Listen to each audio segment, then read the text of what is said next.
ఏంటయ్యా ఒకసారి చీర దొంగలించి మరుసట్రోజు అదే అంగడికి దొంగిలించటానికి పోయి దొరికిపోయావా? మీ ఆవిడ రెండో చీర అడిగిందా? ఒక చీర కొంటే మరో చీర ఉచితం అన్న బోర్డు మా ఆవిడ ఉదయం చూసిందట. ఉచితంగా వచ్చే చీర ఎందుకండీ వదులుకోవాలి అంటూ చెప్పడం వలన మరలా వెళ్ళి దొరికిపోయాను.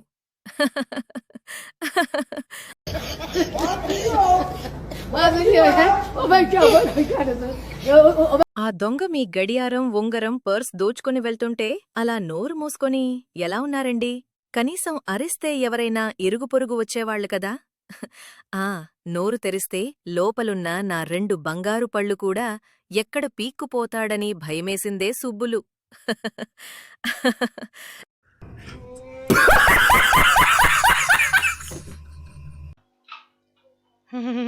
ఓ భర్త భార్యని అడిగాడు, ఇల్లాలు ఇంటికి దీపం అన్నారు కదా.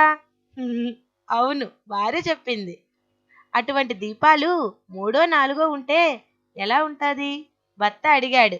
క్షణం తర్వాత భర్త చెంప చెళ్ళుమంది. మా ఛానల్ని సబ్స్క్రైబ్ చెయ్యండి, లైక్ చెయ్యండి, కామెంట్ పెట్టండి మరియు షేర్ చెయ్యండి. Thank you.